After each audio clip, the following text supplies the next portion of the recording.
The Norfolk Public School District's Board of Education meeting is being called to order. Roll call. Terry Bauer. Here. Cindy Booth. Here. Brenda Carhart. Present. Patty Goebbels. Here. Steve McNally is absent. Tom Stanton. Here. We will need a motion to excuse Steve McNally. I'll make it a motion to excuse Steve from the meeting today. A second.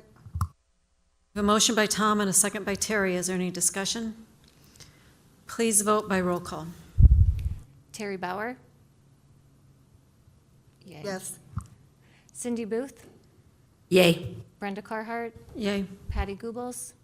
Yes. Tom Stanton. Yay. We have a 5-1 motion carried. 5-0. This is a legal meeting of the Board of Education as advertised by the news by the means specified in board policy. A complete copy of the Open Meetings Act is posted in the boardroom for your review. A copy of the agenda is available at the desk of the recording secretary. Please stand for the reciting the Pledge of Allegiance.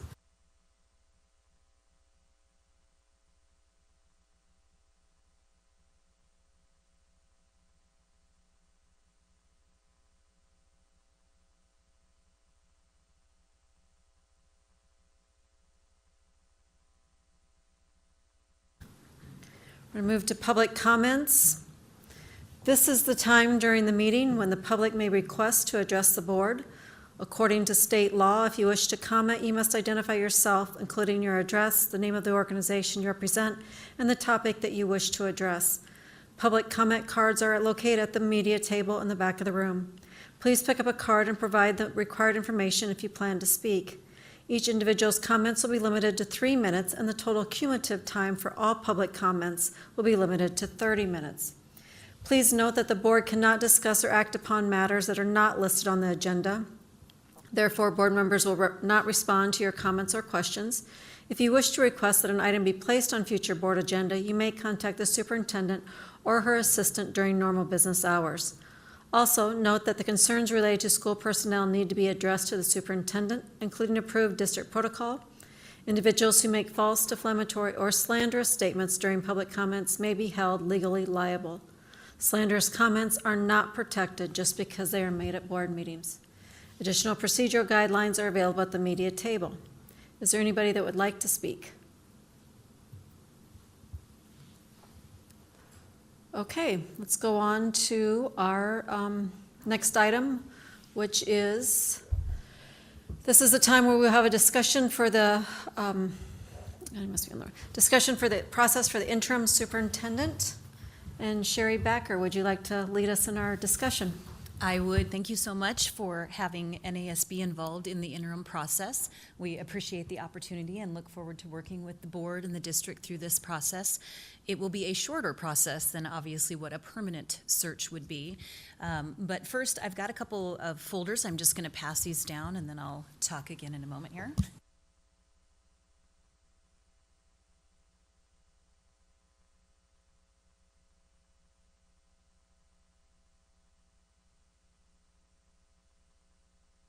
Yes, I emailed this information to Steve earlier so that he would be able to follow along, and I turned my phone off, so hopefully he received that.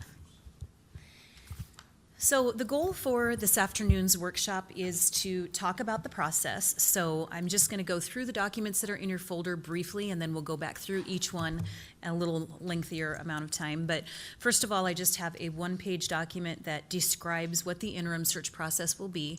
I know I already included that in a document that the board reviewed at, I believe, your last meeting, so I don't necessarily need to go over this, but if you have questions, I want to answer them so that you're all clear on what the process will be. So we'll talk through that real briefly. And then I did identify priorities for the interim. This is a working document. This is not something, yes, we're doing this because Sherry Becker said so. This is based off of your strategic plan goals, the mission and vision statement of your district, and then so it's always in front of us. We want to always be reminded of what it is that you're looking for. And then I also made some notes about the strengths of the district, challenges of the district, goals identified, background experience, and personal, professional characteristics desired based on the surveys that you all submitted to me. So we're just going to go through that, kind of see if we're on the same page as far as what it is that you're looking for. And I've got a sample interview schedule for interims. Typically with an interim process, you don't interview, maybe you're not probably going to interview 4 people. 2 or 3 is typical for an interim process. And so I just want to briefly talk about the schedule, what that might look like. So I've got that included. The interim interview questions that I emailed to you, and then some salary information. So those are the documents that are included in the packet that we're going to talk about this afternoon. You also received an email, I believe Callan sent an email out that had the current job description for your superintendent, as well as the current policy that refers to that as well. And so I want you to all take a look at that, but again, those are pretty standard. Superintendent job descriptions are pretty standard, especially when you're getting your policies from a group such as a school attorney or from NASB. So I would encourage you to look those over. I don't necessarily think we need to spend a lot of time talking about them this evening. So, or this afternoon, I guess it is. Are there any questions before we start breaking some of these documents down? Or do you have questions about the process I can answer?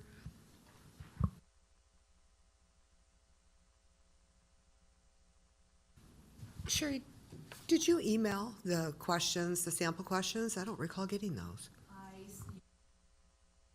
Sorry, yes, I put them with the survey in that same email. But that's okay because we're just going to look at them today.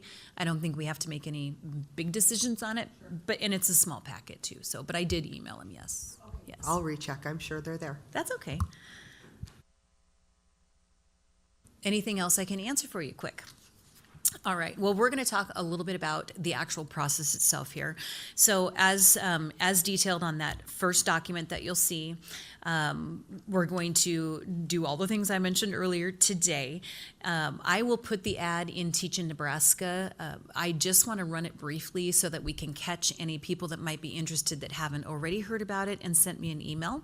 So we'll probably only run an interim superintendent ad in the Teach in Nebraska website for a brief amount of time. I would say a week to 10 days. It's already been on our site for a week. I've had some people ask me about it. I've also been recruiting actively and have a couple of people that I think would be good options that are interested in the position. So I'm going to be collecting resumes and cover letters, and we will make a few reference calls on those individuals as well.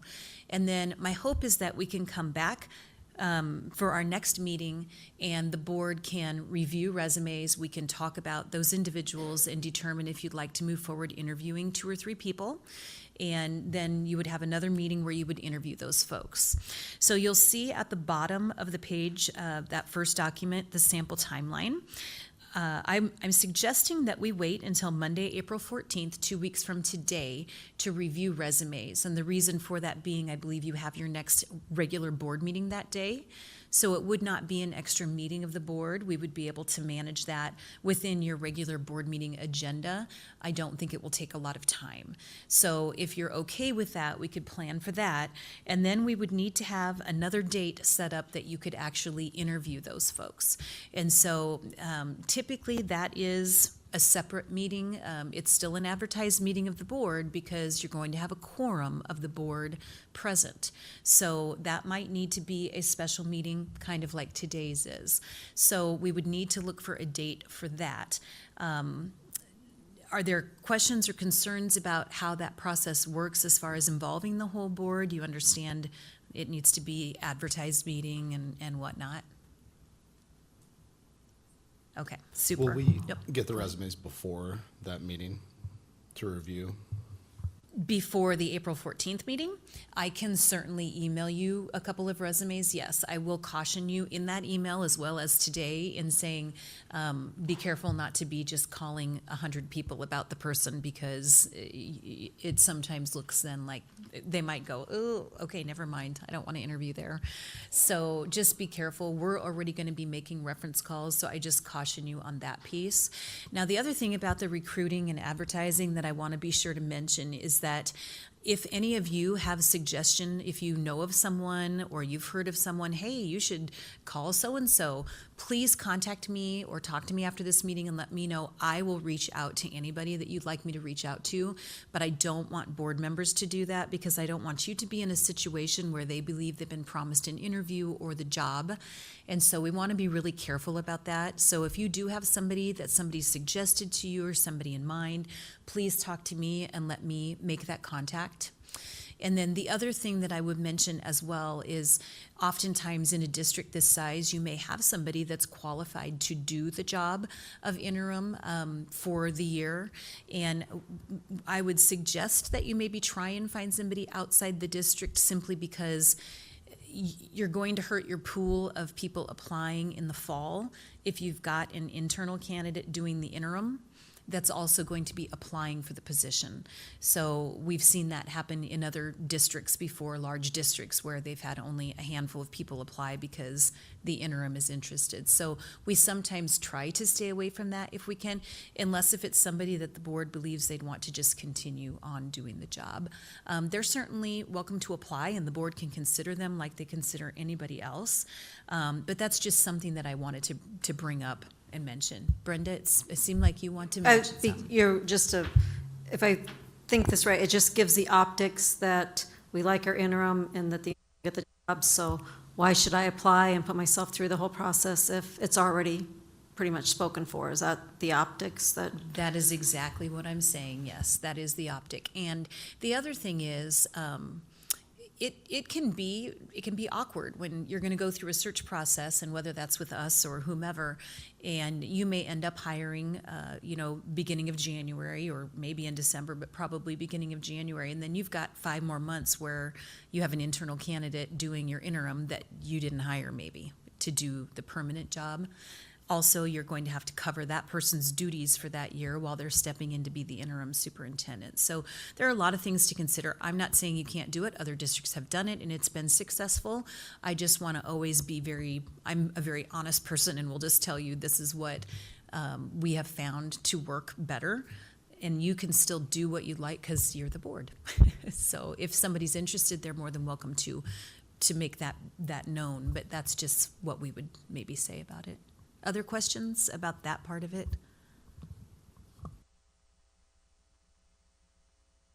Okay. When we review, sorry, Sherry, when we review the resumes that you're going to bring on our April 14th, are we doing that during the open meeting or we just, okay. No, that's a good question. I'm only nodding my head to say I understand what you're asking. Okay, so no, we will not. In fact, we can go into closed session in order to prevent the needless injury to the reputation of individuals as well as negotiations conversations. So we will go into closed session and Callan and I will work together to make sure the wording on the agendas correct for that meeting and as well for the interview meeting because you will go into closed session both of those times. So we will go into closed session. I will bring forward anybody and everybody that's applied for the position and explain to them if they were recruited or if they applied, what we can tell you from the reference calls that we made, and you'll have the opportunity then. We'll come back to open session. We typically use an alphabetic arrangement, so candidate A, B, C, D, et cetera, and we will refer to them in open session as their candidate letter. Until they have accepted the opportunity to interview, their name is not public. So once they have accepted that opportunity to interview, and we always like to say maybe given them also the chance to tell the people they'd like to tell, the names will become public most likely the next day. And then their names would be public at that point. But for that meeting, we will be in closed session to discuss them. That way, if somebody applies and they don't get an interview, it's not damaging to them in their own district for someone to say, well, why didn't they interview them? So the same thing for that meeting where you'll do the interviewing, you'll also be able to go into closed session after that meeting so that you can discuss anything that you feel might be a perceived weakness for the individual or something that could be negative. Interviews are in The interviews are in public, Brenda, yes, correct. So the interviews will be held in public. They are not it is a meeting held in public, not a public meeting, so you obviously won't have any input from anyone other than the board at this table. Now, when we talk about the interview schedule, we'll talk a little bit more about how you could include a few other individuals in the process, but it will just be the board. Interviews will be in public. And then you will go into closed session if you want to discuss any negative information or anything that would be a concern about the individuals, and also to discuss negotiations and what you would be paying that individual. Oftentimes with an interim, it will be it'll be similar to what you're paying now, but it doesn't need to be that much. I realize that your current superintendent's been here a long time. We're going to look at salary raise and that sort of thing, but you do already have that number budgeted for next year. So we're going to try and work within that, but also look at who you're looking at, what kind of experience they have, what does the array actually tell us right now for the pay for a district this size, that sort of thing. Any other questions I can answer about the process? And I'm sure you'll think of a lot as we go along, but. Okay, and my plan is obviously to be here on the 14th, but also whatever date you decide to do the interviews, I'm planning to be present for the interviews as well. I don't know that we would have been present last time you hired your superintendent because we didn't used to come to the interviews, but I'm sure none of you were involved in that, so none of you remember either. So, so just so you know, I'll be here for that. Now, do we want to look at the calendar now and try and pinpoint a day for that week, or do we want to save that for the end?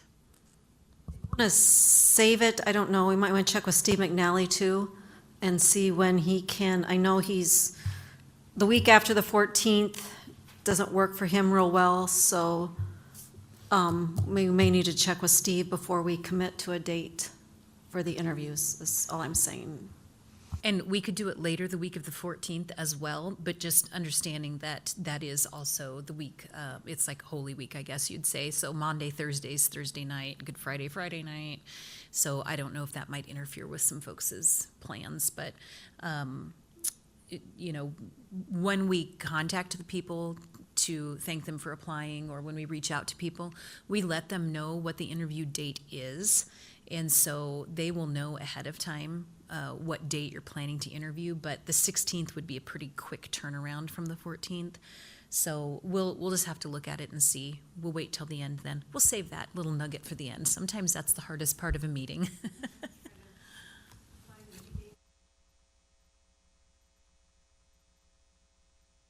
It's okay. We'll tackle that later. So let's move on then, unless there's any additional questions about the process itself.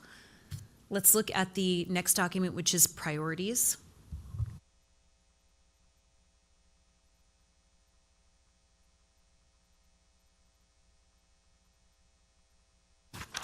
Okay, so we have, again, I developed this based on information I obtained from your website, so I hope that's up to date, as well as what you all shared with me in your surveys. So looking at, obviously, the mission, prepare all students to pursue their goals for the future. Nothing prevents their success. The vision statement is listed there. We want to always keep that in front of us, but also if I'm talking to people who might be interested in this position or recruiting, I want to be able to share with them that you do have some strategic plan goals that have been laid out. And I understand that some of these, what I have on here is from 2022, so I don't know if there's anything updated, but this will, I think, do for the interim process. So we've got your 5 goals listed there that were on the website, adopted in December 2022. Then strengths of the district that were mentioned by people in their surveys: the implementation of the preschool program in a dedicated building, excellent elementary system, several Blue Ribbon School Awards, excellent teachers, administrators, and support staff, development of programs to support staff listed there, and updated facilities. And then challenges, you can see some of those listed in there: impending budget cuts and budgeting in general, legislature, of course, improving achievement, test scores, target-based grading, reducing chronic absenteeism. Staff recruitment and retention was mentioned several times. Trust right now, it seems to be maybe something that will need to be worked on a little bit. Respecting everyone and in exchange gaining people's respect, which is mentioned a little bit further down. Board relations is really important, and that's important in any search, of course. One reason that I'm glad you engaged the School Boards Association in this, because it's kind of our specialty, and we hope to be able to help throughout the process with that as well. Goals identified by the district as a priority are obviously very similar to what were mentioned on the front side of the document here. Comprehensive communications plan, budget, implemented plan for recruitment and retention, safety, behavior, mental health, and academic systems of support, and exceeding the state average in proficiency levels. Background experience desired, that's always a little bit of a hodgepodge, as is the personal and professional qualities desired. So you can look through that kind of as you would like to, but somebody who's going to be able to garner strong public support, superintendent that maybe has been in different districts, experience in school districts like Norfolk, experience in district that ranked high in student achievement, strong personal and professional values, experience with school finance. So lots of different things, same thing kind of at the bottom there, strong leadership skills. I think this document is a good starting point for us for an interim process. For the permanent process, we'll do a similar survey. We'll also be able to get feedback and engage your education partners, so teachers, parents, administrators, public parents in a survey similar to this. But we will build an actual profile for that process. This, I kind of feel like we can just go off of some guiding information of what you're generally looking for. So I don't know if any of you feel like anything's missed on here. Again, I mostly just took anything that was repeated and then some individual comments as well to create this to sort of guide what you're looking for. So what is missing on here that maybe people don't feel is mentioned, or anything that will help me, I guess, in the recruiting and or letting people know what it is that you will need for the next school year.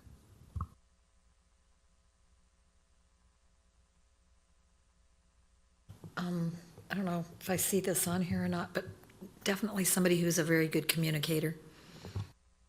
So under personal and professional qualities at the bottom, I do have ability to develop positive relationships and communicate proactively, communicate a vision of success, were a couple of the things that were mentioned in some of those surveys. So if you feel like that is adequate, then yes. Communication is always important, and it's so interesting to me because obviously we all like to be communicated with differently. I like a nice text. If I'm driving, a phone call is great because then I have time, but everybody likes a different style of communication. So it's really important for your superintendent, even for your interim, to be able to sit down and visit with each of you about how you like to be communicated with, and then as a group as well. So anything else that we want to be sure is on here as we continue to think about the interim position? Well, I'm not sure how it's captured in here, but personally, I don't want someone to be an interim that's just going to be a placeholder for a year. That's just going to come in and just keep things rolling the way they always have been. If it is someone externally, I would want them to come in and take a look at things and say, why are we doing this way? Is there a different way? Is there a better way? Those type of things. So that's great, and I don't necessarily have that captured in here anywhere because it wasn't mentioned by anybody. So I would add a bullet that would just say willing to move things forward and make changes that would be necessary during that year. And it's a little bit different with every district for an interim. Some say, listen, we've got some great administrators and we just want them to handle things and we want you to come oversee everything. Some of them want someone to come in that's going to do just like you described, not just sit back in the office and be like, twiddling their thumbs thinking, okay, this is great. So I would say that would be at the desire of the full board and the direction of the full board to be able to do whatever it is that needs to be done during that year.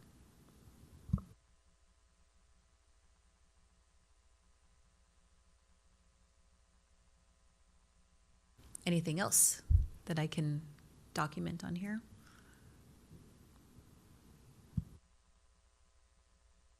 Okay, one other question, just logistically. You probably know this, maybe you don't, why I'm mentioning it. Interims oftentimes will already live in another community and have a home. They're not going to come here and purchase something. They might rent something. They might live within a distance that they would be driving. So sometimes with an interim, and we'll talk more about contract information later, but sometimes you will do, instead of insurance, they might not need insurance. You might do some kind of a travel stipend, a rental stipend, something like that. It just depends upon who it is that you negotiate with at the end of it. I would still expect them to be visible and be available and coming to different things in the community and at the school. That's obviously really important, but just is a little bit different with an interim where they don't always relocate. So I want to make sure that you understand that piece of it. I did have one person that I contacted ask me if you were looking for someone that would be a full-time, and I always say, obviously, you need to do the full-time job, but a lot of interims now are doing a shorter, like a 0.6 or a 0.8. I don't know if that would be possible here. I want you just to think about it and tell me at the next meeting. It's not something we need to decide tonight, but, I would think maybe this might require a full 100% here every day, but yeah, I just wanted to throw that out there as well because sometimes people do ask about it. So I see Patty's going, yes, full-time. Yeah, okay. Yeah, and that I would expect that everybody might feel that way, but like I said, you don't necessarily have to make a decision about that. If somebody applies and says, I really would only like to do 4.5 days a week in the building, then you all can decide if that's someone you want to interview or not. So is the way that I kind of like to approach that, and to say, if somebody wants to apply, they can apply, and then we'll talk about all that. Okay, so I'm going to just roll with this again. It's not something I necessarily share. I will pull some of the bullets off of here to put on the ad in Teach in Nebraska that I will have up no later than tomorrow at noon. I may even get it done tonight during the open meetings workshop as I'm listening. So I'll pull a few bullets off of that to be able to advertise in Teach in Nebraska. And then other than that, it's kind of a working document for us and some discussion points for me to be able to use. So now, I said the word contract and it got me to thinking. We will need whoever would be responsible, I'm assuming maybe Brenda could do this, to contact your school attorney and get an interim contract at some point in the next few weeks. And if you have somebody in the office that handles that sort of thing, that's fine too. But usually, who is your school attorney? So Perry will have a 1-year interim contract that they just have on file that they can just email to you. And that way, when we meet on the 14th, if we're in closed session anyway, we can go ahead and just discuss the layout of that so that you don't have any questions when it gets to the finish line, which will be shortly after that. So if you could have somebody reach out and ask if they could email an interim contract.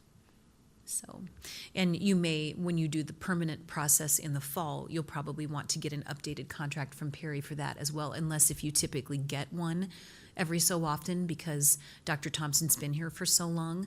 I don't know when the last time you would have updated the language in that contract. And so if it hasn't been done in a while, it might be a good idea this fall to get one as well. But for this process right now, we just need an interim one. Okay, we are going to move on with the interim interview schedule that I have laid out. And it's pretty basic, as you can see. Typically what an interim process looks like is having, of course, the board be a group. And then you would also have a group potentially that would be maybe some district office level leadership and or administrators from some of your buildings. A group that could combine those individuals just depending on how big that might be, or 2 separate groups. So I would want to just talk about that here as a group so we can kind of start planning for that. And then we would also want somebody that would be able to do a tour of the facilities, and it could just be a driving tour. And then what would happen is if we have 3 groups and 3 people, we would just have 1 person with each group and rotate them. And if not, then we would just come up with some very creative schedule, and that would be fine too. But typically that's what most districts do. Now, in the fall, again, when you do the permanent position, we would have other suggestions for potentially involving maybe a small group of teachers, a couple support staff, different things like that. But for this process, it's just not as involved. So tell me, board members, what your thoughts are about kind of a leadership team group, what that might look like. I mean, you want names as to who would be on that leadership team from our leadership here at the school? Let's talk positions instead of names. How about Okay. that? So what would be some positions of folks that would be here in the central office that may be directors that you feel would need to be involved? And again, we don't need to say names necessarily. It's more about the positions that they hold that would be working very closely with your superintendent, your interim superintendent. Yeah, so I think the department heads, all the directors would need to be a part of that. The principals from the high school, junior high, middle school, and then do we need all the elementary principals, or are we okay with a sampling of them? I would say representatives. I think if you have everybody, it gets kind of overwhelming. Do you think we need one from high school, junior high, and middle school? How many department heads do you have?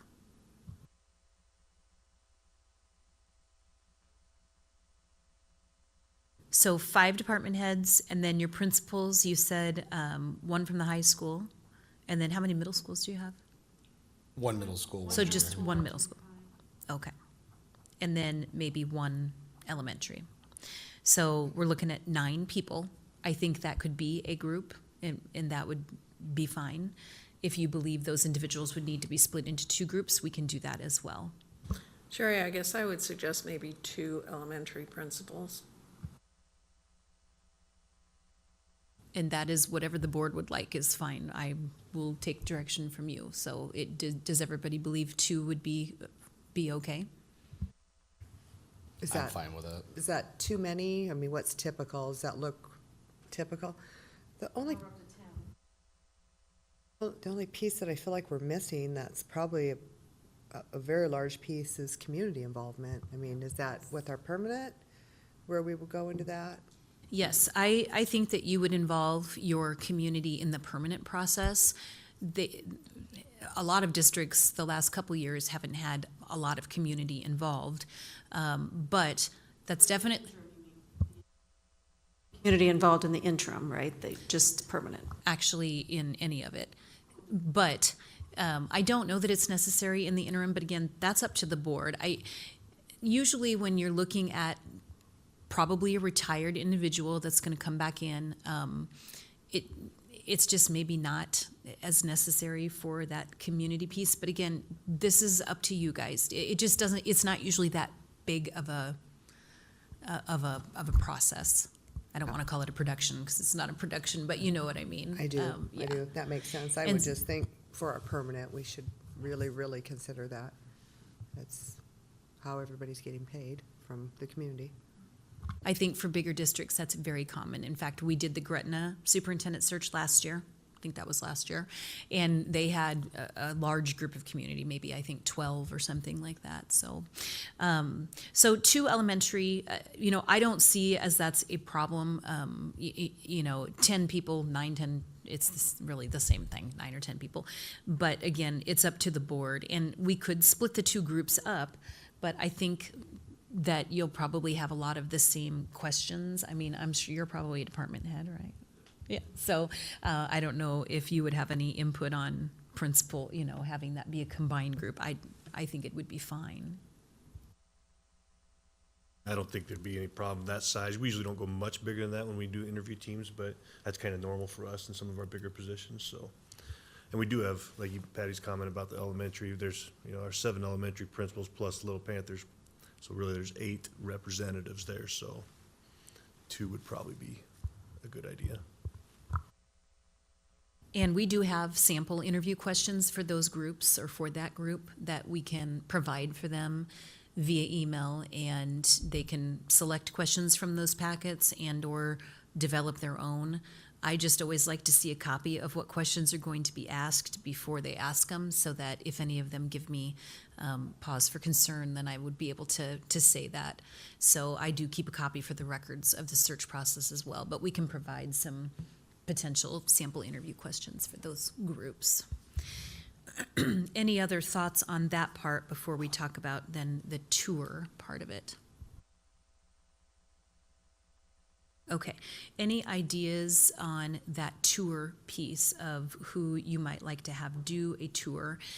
Sometimes it's a director of facilities, and then that would pull them out of your department head, one person out of the department head group, but it would be maybe up to that person if they would prefer to spend one-on-one time with the individual candidates, or if they would rather be in this sit-down part of it, listening to them answer questions. It's kind of a nice opportunity for someone to see their more personal side of the interim candidates, to maybe drive around in a vehicle with them and just have a little less formal conversation. But any thoughts on who you might have do something like that? So let me ask, are you asking like a board member to do that? Is that what you're saying? Or who, I mean, can a board member do it, or clarify it a little bit? Yep, the board would not do that, Cindy, only because the board would be sitting down visiting with the candidate at the same time. So it would probably be, and again, I think position, let's not talk necessarily about people's names, but is there a position you think would be able to do that, or something like that? And if Eric, not right now, we can talk about it later too. That part's not as critical tonight to identify. Our finance, he used to run the facilities, so he would know all of the properties in the buildings if. Yeah, I'd be fine giving the tours if that's what the board wants.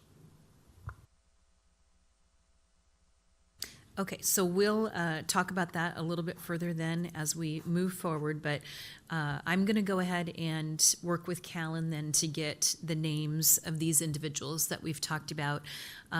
Is there a way that you would like us to identify those elementary principals? Or would you like me just to work here with the office staff? Do you want to email me names and I can see where we're at? I just don't know how you want to select those. Typically, we try not to have the board pick the people because we don't want it to become an advisory committee to the board whereby you would have to advertise like the open meetings law type of thing for the group. And so I want to be careful about that, but do you have any thoughts strongly one way or the other on how we identify those two principals? I do not. Same, I don't either, Sherry. Do you have a variety of, I should say, male, female, elementary? So probably what I'll do then is I'll maybe just talk to these folks here, if that's okay, and One male and one female? that's what I would like to do, and, maybe one that might be newer, one that might be more veteran, if we can do that, and if not, we'll just try and do at least the mix. I just like to have a mixed demographic when it comes to the interview teams, if we can, when it comes to that sort of thing, where we're picking a couple people. You'll let us know who they are, or no? Yeah, okay. What I'll do is I'll put together the interview schedule and I'll have the date on it once we identify that later tonight, as well as the times for those groups, and I'll email that draft interview schedule out to the board members sometime here over the next week or so. And we'll wait and talk about the times once we know the date and everything. So we'll get to that here at the end, again, saving that till last. So any other questions about the interview schedule? Yeah, Sherry, once you get the interview questions from the other groups, you'll share those with us as well. I right? can if the board Yeah. would like to see them, yes. I would like to see them. Thank you. I was I agree. actually thinking that, and I forgot to I ask as for it. well. I will do that then. And so what we'll work on here in the next day or two is identifying those individuals. I'll send an email out to them, inviting them to be part of the team, letting them know what date the interviews are to ensure that their schedules are free or not. Send a copy of the interview questions to them and ask them to try and create the questions sometime in the next week so that then I can turn around and share them with the board. So we'll try and get that all going here in the next day or two. So.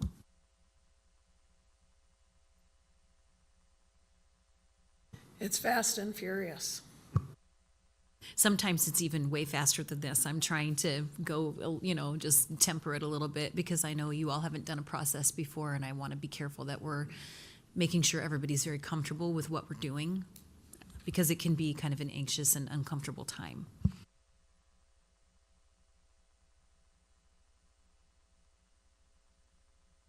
Okay, the next document then, unless there's any other questions on the interview schedule?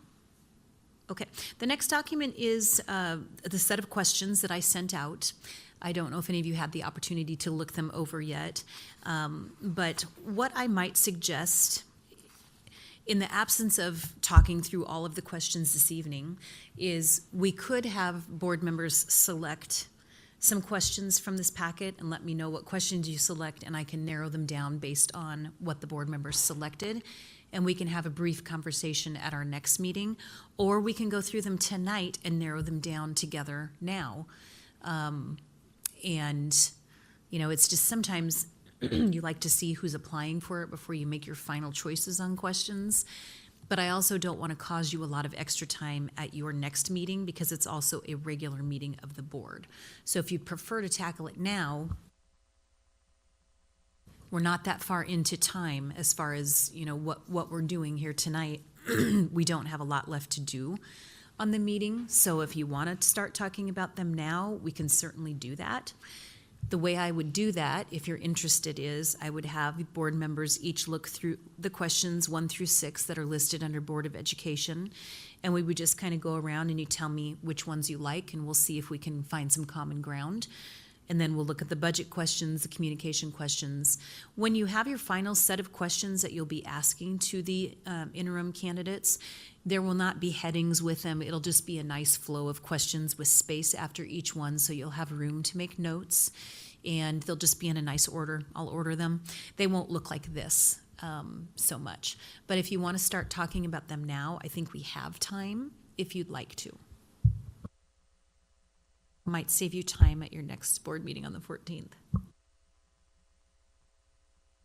I'm fine going through them now. It's up to you guys.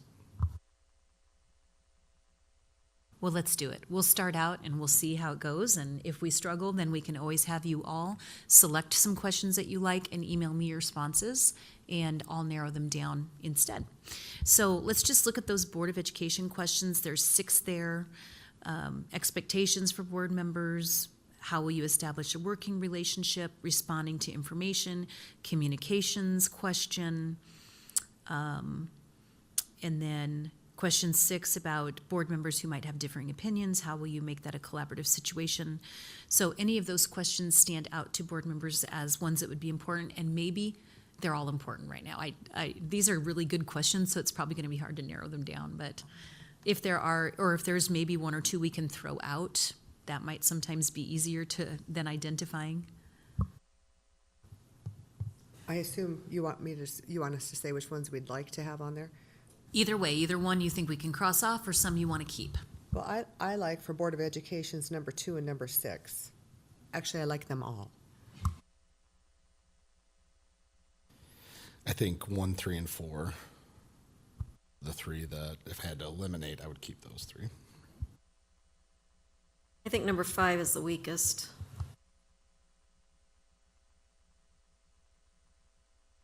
Okay, anybody else think we need to keep 5? Because I'll just cross that one off right now. I agree with Brenda.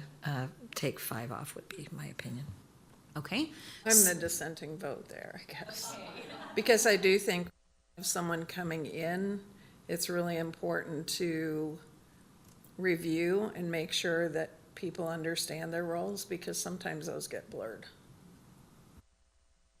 you're right, and that might be something for the permanent person to tackle, although the interim, will need to be doing that as well. I always want to make sure we have our interim hat on when we're looking at these questions too, because I took out a lot of the questions out of this packet that had to do with long-range planning and just some of those kinds of things that you probably aren't going to do a lot of next year. So let's see, Brenda, did you have questions that you did like for sure in there? I could stay with all of them too. Perfect. Cindy, any that you particularly liked? Definitely number 2. Okay, so basically, we're keeping them all, but I have made a note of how many people kind of indicated that they liked each one, so we'll see where we end up here with the rest of them. Under budget, Sherry, yes, I would say that we could get rid of number 6 because that, there seems to be some repetition as I read through these. And so anything that I found that I thought was covered, maybe the wording was a little different, but it was basically the same idea. I think that's one way you can eliminate. And certainly there are communications questions, and one of them even mentions communicating with the board. So I think that's one that could be covered somewhere else. And then number 6, there's a very similar question on that one too.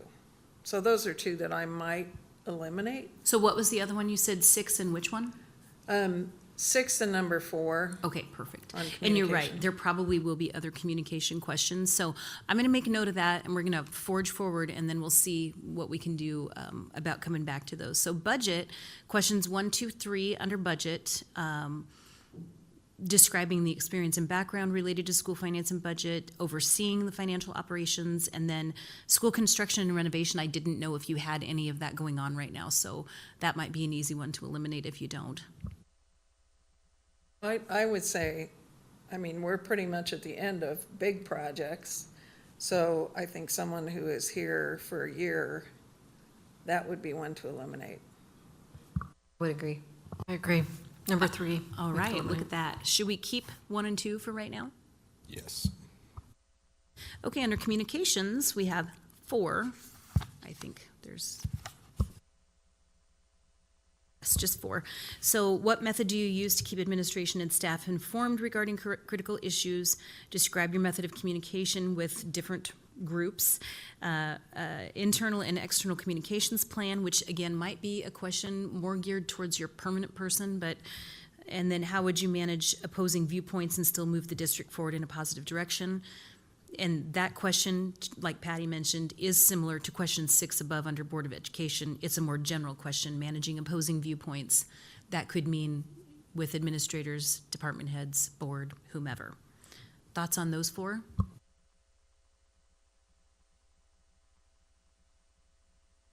I think they're all good, and I agree, the repetition, so as long as we keep it in somewhere in the interview questions about communication with board and public.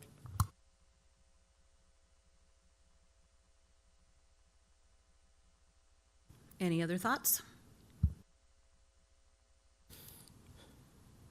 Yeah, I think I agree with what you said about number 3, that may be more for a permanent replacement candidate. It's kind of repetitive with 2. I agree, Tom.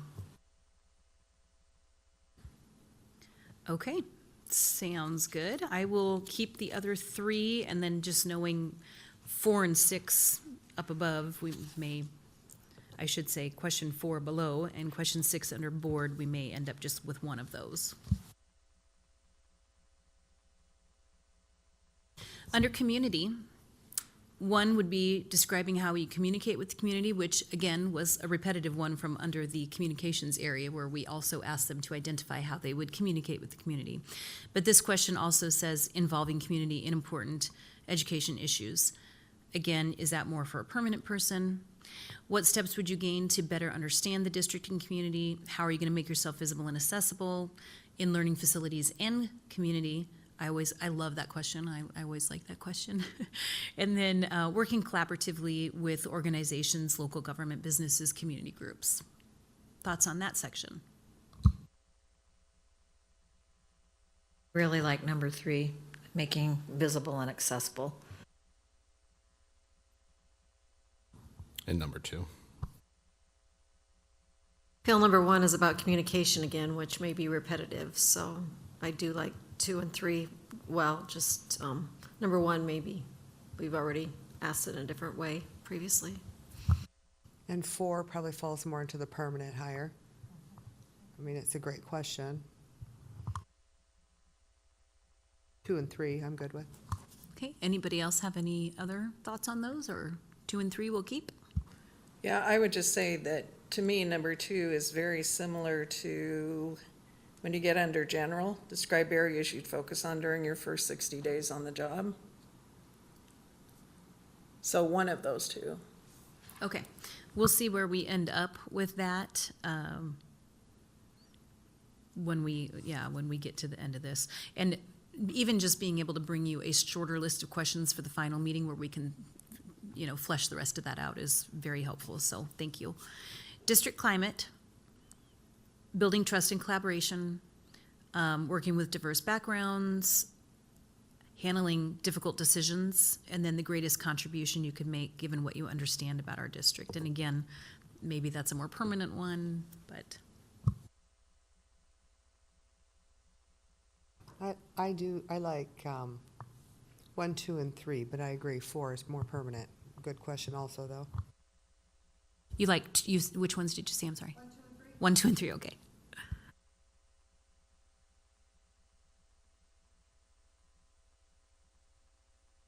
I agree with Terry. Any other thoughts about those? Okay. Under district planning, how do you manage change and successfully lead all parties through the process? How would you approach the administration of a strategic plan constructed and implemented before your arrival? Since you already do have a strategic plan in place, they are going to have to probably pick that up. I don't know how often you work on it or mention it, refer to it, that sort of thing, but they may have to do some work on that. So either one of those important during this interim part for you or not? I thought number 2 was important.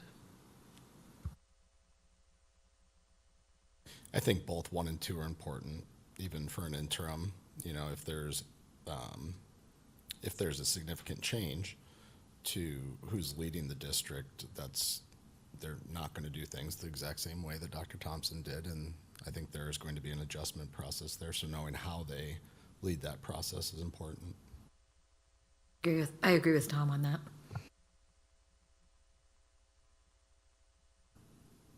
Okay. Under general, we had already talked about question 1 might be similar to number 2 under community. How are you going to gain a better understanding of the district? So I do have a note made about that. What strengths will they bring? It's kind of a boring question, but something that could prove important. Provide an example of a conflict you've worked through. How do you solve problems, creating a smooth transition? I actually like question number 1. I think anybody, a year is a year, and there's a lot that can come up, and I'd like to know what their plan is to come in and have a smooth transition and a good year. And what are they going to do those first 30, 60 days? I agree with Terry. I like the fact that it puts a kind of an emphasis that, are you going to be a person that does something, and not wait a long time, because a year's a short amount of time. So somebody who's going to be willing to say, I'm going to do something.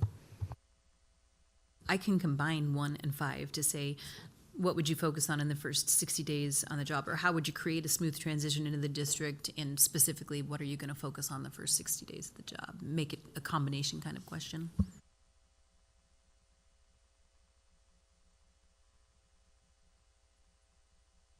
Any other thoughts on the rest of them?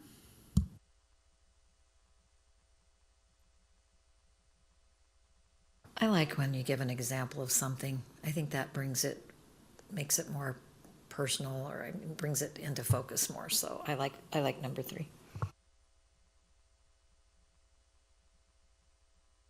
And I do think, even though number 2 sometimes seems like a boring question, that you gain a lot of insight sometimes from asking people what they think their strengths are. Yes, that's why I said, oh, it's kind of boring, but it can be a valuable question. So, okay, very good. Labor relations. Again, this question 1 might be more for permanent, about validating the effective evaluation process and tools that are in place. I only left it in there just because I didn't know if you were having any issues right now with evaluations, as some districts do. And what information do you provide to the board following the evaluation of district administrators, staff, and then negative feedback on a staff member or administrator, Motivating teachers and administrators to achieve higher professional standards might not be the important focus right now here. Describe how the superintendent can improve staff morale, and then delegating responsibility to others. I think a lot of those are for permanent, are they not? What about? I would say what a about lot of them, 5? yes, but again, I didn't know what some of your challenges here were, so I thought I'm gonna just include them because sometimes they might hit a note that you are in need of. I like number 2 because I always like to have the feedback. And they may not provide you much other than they were evaluated. But that, it's still good to know.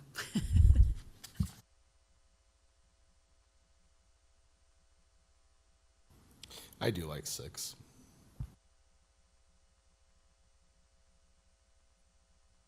And that will be an important one even for your interim. You know, how are they gonna lean on others, especially coming in where there's a short window to get up to speed with an interim and you're not gonna be here that long.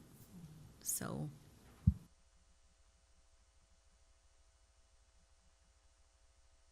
Okay, any that you feel we could cross out of that section, or the others do you feel like we could probably cross off?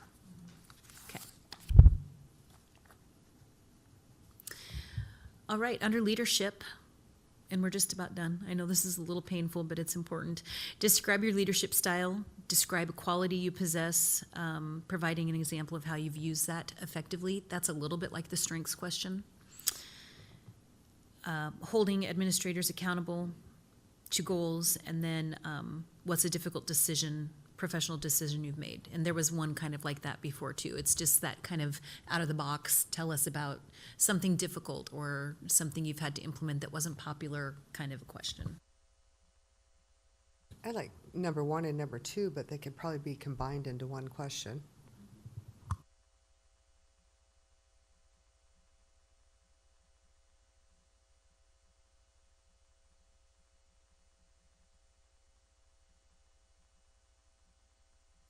All good. Okay, I like all of them. okay.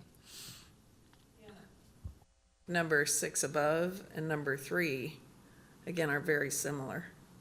It just depends on how much you want to target specific groups or have it be more general. True. When I bring these back then at the next meeting, I'll have those that are similar right next to each other. It'll be a little easier to say, ooh, I like this one better, let's cross this off, or.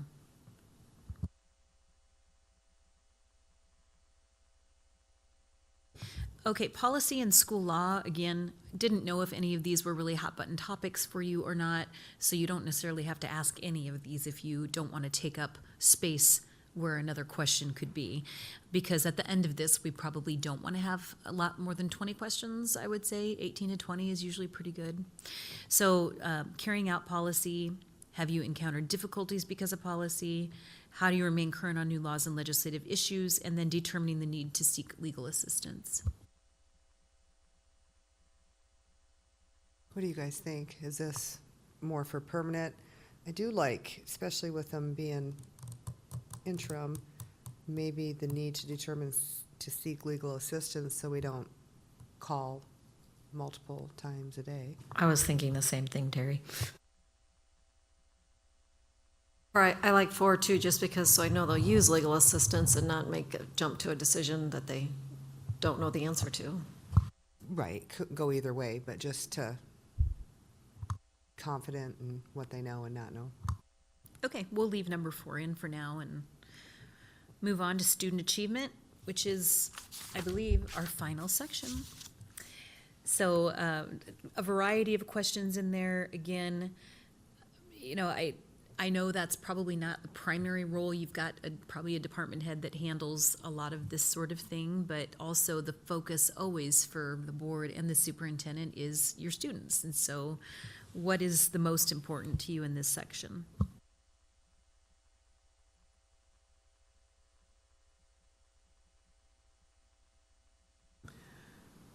Well, Sherry, for me personally, 6 and 7 are important.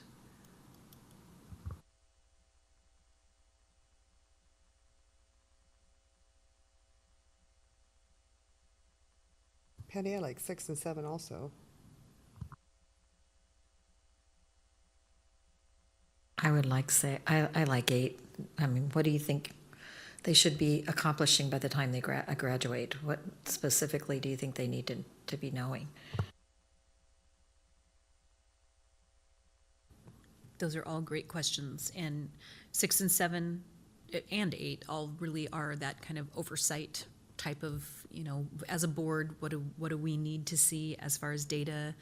How are we being accountable district-wide, so. I might add 4 to that as well, just because we do have a standalone preschool that has involvement with the community and community partners. So having someone with a good knowledge of that would be important. All right, so 4, 6, 7, 8. All right, well, we did eliminate quite a few questions. It might not have seemed like it, but I will have a much shorter list, and I could email those out to the board too, once I kind of have it whittled down a little bit, if you'd like me to, prior to our meeting on the 14th. And I guess I also noted I have to leave this week to go to a conference, so I'm only going to be here for a few days, so I'll get as much stuff done as I can in the next 2 days, and then you might get these next week. So, all right. Sherry, another thought. Because you're going to have other groups of people be part of the interview process, specifically staff. Maybe there are some questions that we like, but they would overlap with questions that are asked by that group.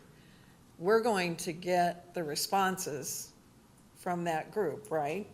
So we can kind of entrust them. We know what the questions are. We can entrust them to kind of do part of that thinking for us. If other board members feel like it's a way to kind of add more questions without us having to ask all of them. So to follow up on that, we haven't talked yet about what feedback specifically you want from that group.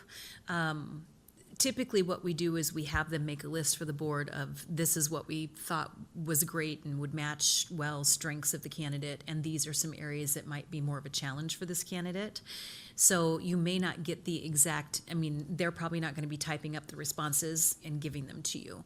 If you want something like that, we can talk about it. That's, but on the other hand, I guess my stance would be, if you like the question as a board, even if there might be 1 or 2 that overlap with what the administrative department head team is doing, you might want to hear that for yourself, how they answer it and how they, look them in the eye. Like if you want to ask a question, I'm sure they may ask a question that's, how are you going to build trust with our groups? You may ask that same question. I would want to look them in the eye and get that answer from them, if it's that important of a question.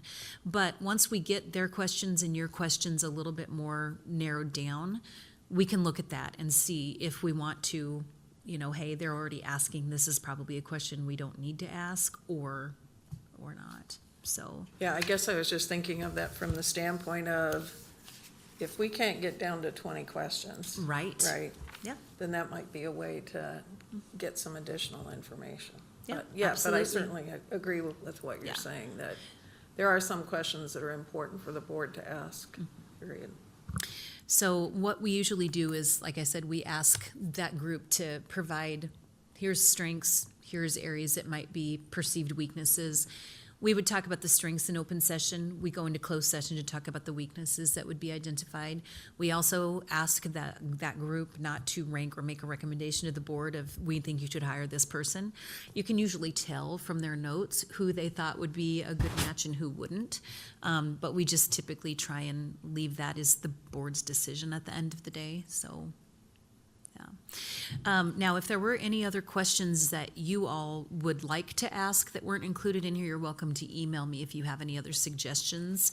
I feel like this is a pretty comprehensive list that we have, but certainly you're welcome to add any to it if you would like to. So any other questions about the questions? Well, no, just more about the interview process. So do we kind of just go along the line of 6, each ask the same question to each person then? And then if we had 20 questions, we go through, each of us would ask approximately 3 questions? Is that how it just go through the? Yep, so I have a really long document I usually use for the permanent process to describe this all, but I'm just gonna tell you what the bottom line parts of it are. So the room will be set up just like you always have it set up here. The candidate would probably sit here, so that they can look at the board and/or have the board 2-2-2 and have the candidate there so their back is to the audience. It's a little less distracting for them, but anyway, we'll have a set of questions on the table for them as well. They won't get them ahead of time, but you'll have a set there as well. And we usually just start with the board president, so Brenda might ask question 1, and then we'll just go around in a round robin circle, and you will each ask a question so that you have a chance to engage in eye contact with the individual, and you'll just go around until the questions are done. And so that's typically how we do it. And so usually we ask that if you're the one asking the question, not to be looking down, making notes, but let the others make notes on that one so they have somebody to look at, because it can be kind of awkward in the interview situation where everybody's scribbling notes down and nobody's actually looking at you, so you don't know where to look. So, but we usually just kind of go around and have everybody ask question until you're done. And then all of our applicants are the same night, and do they get to listen to the other people when they ask their questions? So all candidates will be the same day. So typically what we do is we schedule about an hour, 15 minutes for each candidate. So you'd have candidate A for an hour and 15 minutes. The other candidates will be busy with other groups, so no, they wouldn't sit in here and listen to it. And even if they weren't busy with other groups, they still wouldn't sit in here and listen to it. So that would be kind of it'd just be inappropriate and awkward. So anyway, they'll be busy with other groups. So if there's 2 people interviewing, you'd have one here, one would be with the other administrative team. If you have 3, one would be then also doing a tour. It just depends. For an interim situation, I don't want you to necessarily waste your time interviewing somebody that you don't think would be a good match. But, if there are 3 really good people that you'd like to interview, that's fabulous. Typical, as far as how many people from districts, something similar to ours? Well, 2 is typical for an interim interview. 3 is certainly fine as well. As far as candidates that are in similar size as yours, that's where the challenge is going to be, because there just aren't a lot of districts your size where there are retired superintendents that are looking to do interims. So we're shaking the bushes on that one, but that's also a reason why we're putting it out there, because you do want to try and have somebody that's got superintendent experience, because then you're not spending the first 6 months ramping somebody up on a budget, or if they're a director of some kind at a bigger district that might have that type of experience. So you may end up interviewing people that have been in a bigger district, been a superintendent at a smaller district, but been in lots of different size districts. You may have somebody that's been at a district your size. So we'll see what you end up with. And I will also say, at the end of the day, I try to tell boards, don't think so much about we have to have this, we have to have this, we have to have this. It's going to be about fit. And you're going to find somebody that is going to be a good match for all 6 of you, that you're all going to be able to support, and that will do a good job for that year. And maybe they're not going to have this one thing that you thought you absolutely had to have, but you will find somebody that will do a good job and will be the leader that you need them to be. But that is going to be a lot about fit and how that person fits with what you are looking for. I'll always say, and especially during the permanent process, a lot of districts, we've got to have somebody with this type of experience or that type of experience. Well, some of those experiences you can train people on fairly easily, or you can get them a mentor in, but a personality that would match what you're looking for, that would be able to be the leader that you need them to be, is not something that you can train somebody on. They either have that leadership quality or they don't. And so that would be, I guess, my thoughts on it at the end of the day. Okay, well, we are nearing the end here. I'm checking the time. All right, we're doing great. This last document that you have in front of you is salary information. And it is a comprehensive statewide salary survey that NASB puts together by calling and or emailing every district in the state to get the information. So we believe it's accurate.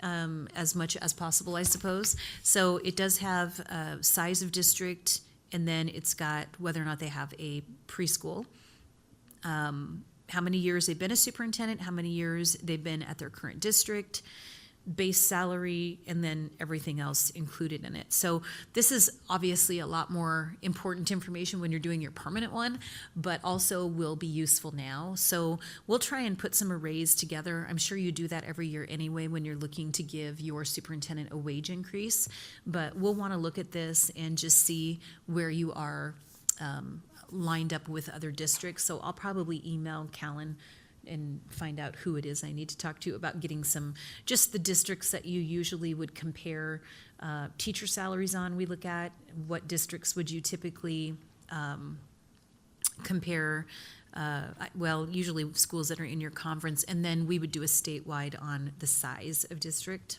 Again, it's not the most common size that you have, and so we'll see what we can do there. But anyway, so we'll bring some array information, but just so you have this document to begin looking through is useful.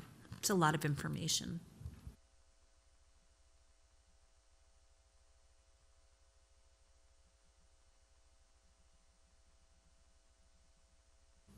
Any questions about it, or I can give you a minute to look through it?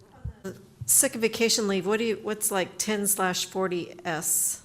Yes, So thank you 20 for- vacation is up at the top, and then we have I'm just looking at So- Ellen here, what's 10/40?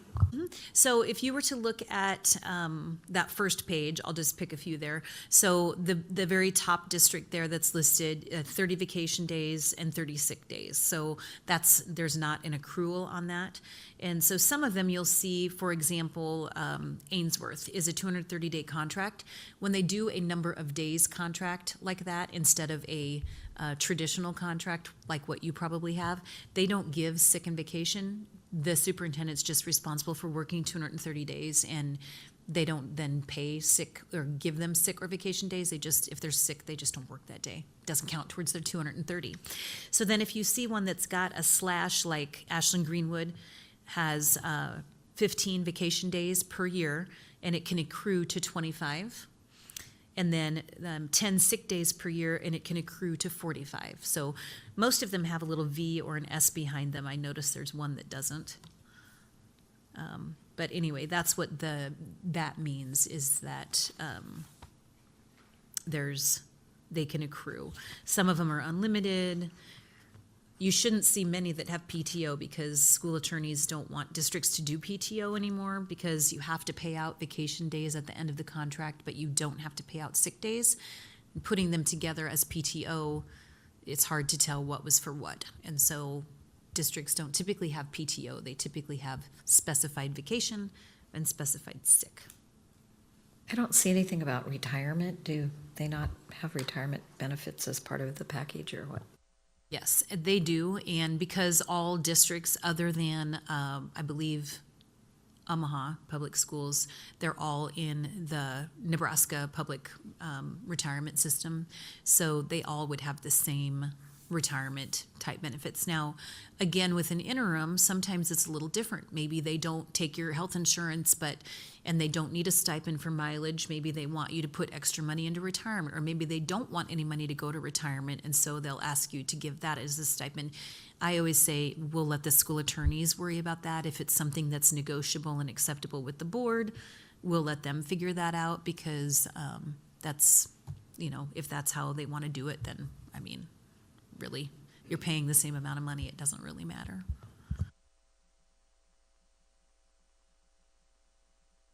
So, and we'll talk more about, although, like the different number of days contract, in the fall, if you do the permanent process, with us, then you'll have different options for what type of contract you want to put into place. If you wanted to do a number of days contract, it would be unusual at a district your size to have that. But that's an option that Perry will probably provide for you in the fall, is doing the traditional contract or doing a number of days contract. So we can talk about that if and when the time comes. Any other questions about this statewide salary survey? Interims paid about the same salary as a regular superintendent then? So typically, we do see that because you've already got the salary amount in your budget for next school year, that it is usually close to that. Now, I don't know if you're in your array or not. I have no idea. It depends on how much experience they have as a superintendent. Obviously, your superintendent's been here a long time, and you may have bumped her up because of the number of years she's been here. So you might be well above your array. I really have no idea. I haven't looked at that yet. But you would pay them like you would pay a permanent superintendent. In other words, wherever the array is at, that's where you probably need to be if they're going to be a full-time person. It's more the benefits part that might get paid a little bit differently based on what their needs might be. Sometimes a retired superintendent might have a spouse that's still working and has insurance, so they won't need that. Or sometimes they've been retired long enough that they have other insurance available to them. But it'll just depend upon your array, and I don't ever tell anybody a salary amount because I'm not the one that is responsible to your taxpayers. So I will always tell them, you can look at contracts on the NDE site all day long because they're all on there for the Transparency Act.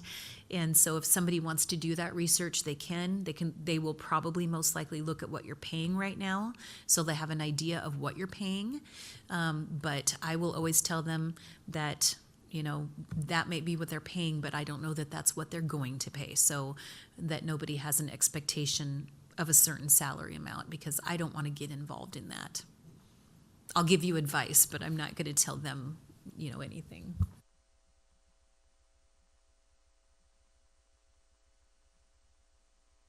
All right, believe it or not, that's all that I had lined up for today's meeting, and I told you an hour and a half probably, and we're not quite there yet, but we still have to figure out a date for interviews, so that might take a few minutes.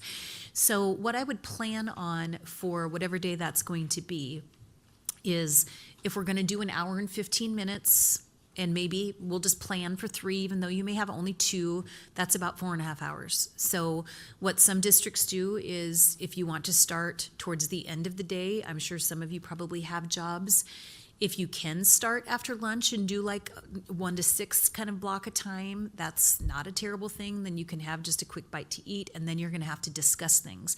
If you don't start until 4 o'clock, you're probably going to end up doing one from 4 to 5:15 and then stopping so everybody can eat, right? Because we're gonna have to feed people if they're here over a dinner hour. I don't want anybody passing out.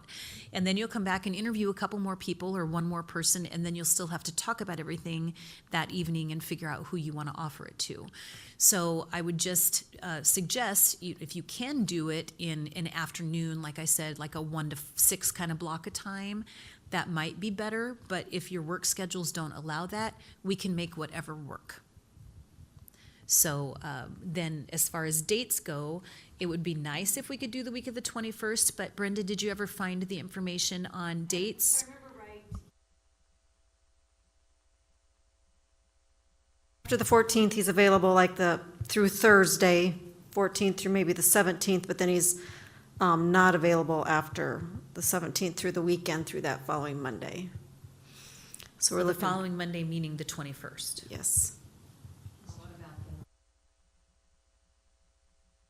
Did not make any comment on that. That's Easter week, too.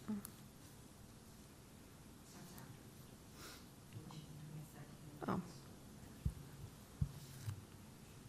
I'm just double checking my email to see if anything was sent either on it, and then, So to keep in mind, I usually, Tuesdays and Thursdays, I'm usually done by 1. So if it could be a Tuesday or Thursday, that would work better for me. I think if everybody can come together and do the afternoon slot, I think that's healthier and fresher for all the candidates as well as the board making decisions and discussions. Like I said, it will just be easier if you could start right after lunch so that you don't have to worry about feeding, 20 people and having an awkward dinner with 2 or 3 candidates sitting here, and it is a little better. So what are we thinking about April 22nd? You said a Tuesday or Thursday, you get done at 1. Hopefully Steve will be back by then, and then we're not messing with Easter, the day after Easter, where people might be traveling home from things. Is school in session on the 22nd? Yes. What does everybody think about the 22nd? Works for me. I can make that work. For me, Wow, nice job. Normally that takes a long time. It will during the permanent process, I promise you that. So let's earmark the 22nd. And what I'll do is I will visit with Callan about the language for the agenda for the 14th to add to the regular meeting agenda. We can try and do it at the end of the meeting if that would be better. And that way, if your superintendent and other folks that aren't involved want to leave, they can. Whatever works better, I guess, for everybody. And then I will also get with you on agenda for the 22nd on what that language would need to be like as well. And so, hang on 1 minute while I grab my notes here so I know what my marching orders are and I can just review those real quick.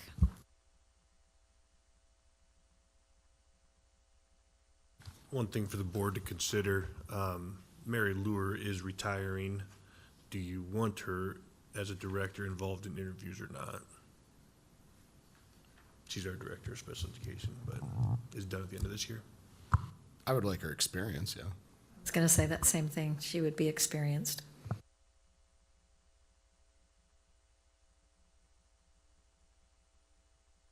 All right, so what I have here is I'm going to reach out to Callan and Eric to talk about the individuals that will be involved in the interview process. I'm going to put together a mock interview schedule or a draft, and I will email that out to the board with the date, the times, and the individuals that are planning to participate.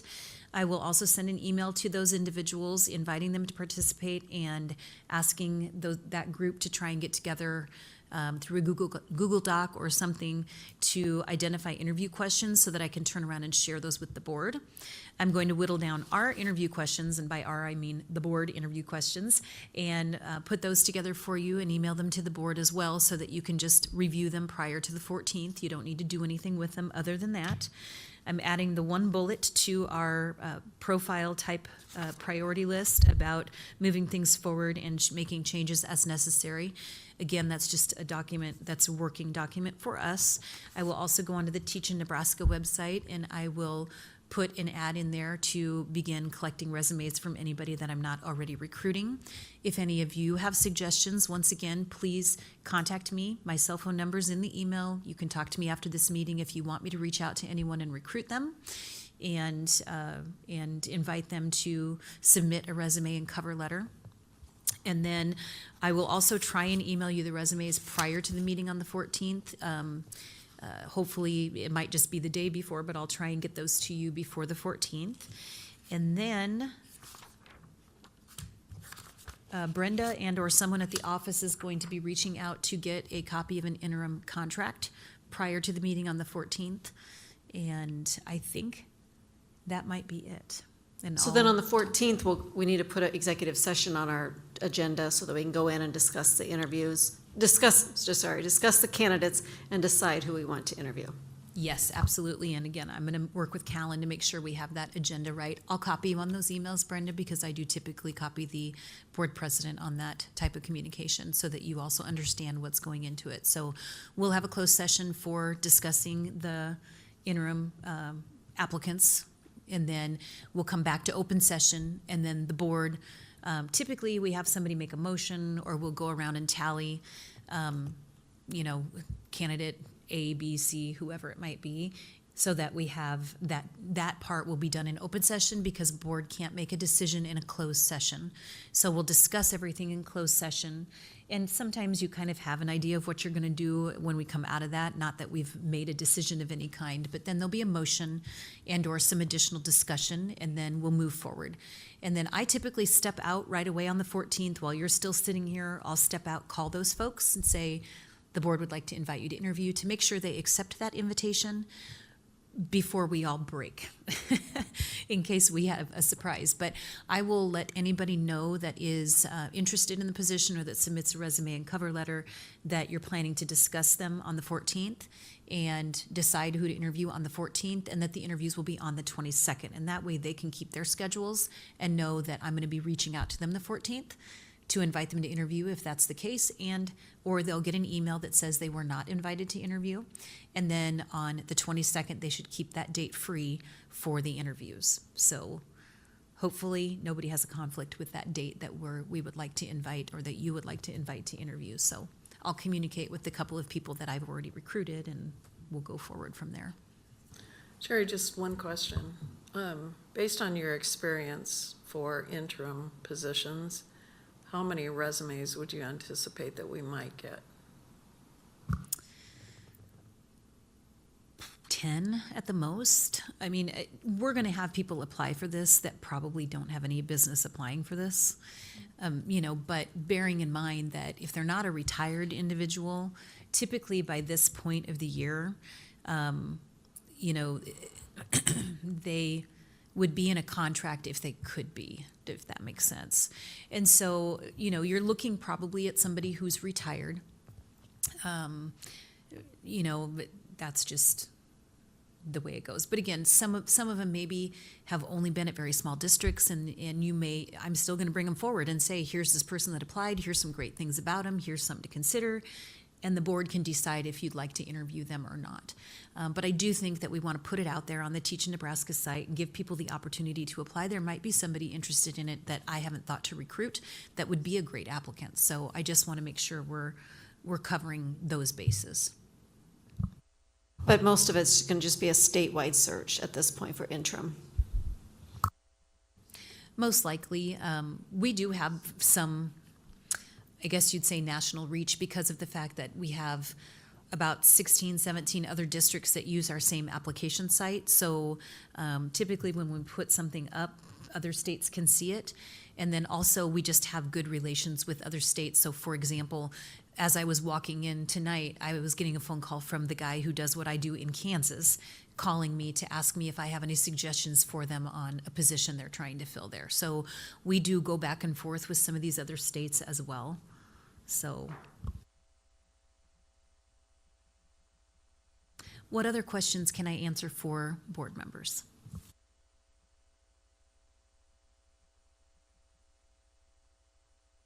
Said at the beginning that the superintendent job description, that important at this time. This is more just for something to look over and maybe for the permanent position. Is that in summary what you think? I will definitely share it with anybody that requests it, or if somebody wants to see it. They're pretty standard district to district. When we do a permanent process, we do always double check that you have a job description and that you have, a record of that somewhere, because some of them are a little bit different just with some of the duties that are assigned. Usually we see that in smaller districts where they might also be a transportation director or something like that. So I would say it's a good idea for board members to always review it. You have it. It was sent out. Look it over and make sure that it actually aligns with what you have in your mind of what the superintendent is doing, just to ensure that it's accurate. But it is something during a permanent process that we would spend a little more time just making sure that it aligns with what the board wants. Brenda, I think it's in your school email. Here, yeah. And how many times do we evaluate our interim? Is it twice, means it's a first year, or do we just do it once? What's the standard? It will be twice. And do you use the NASB online evaluation tool? Yes. So when we do a permanent process, Marcia's team that does that That's included in for the first year for those two. I'm not sure about an interim process though, so I'll ask Marcia about that. But for a permanent process, we actually include that first year of those two evaluations in the cost of the search process. So, but yes, you will do it twice.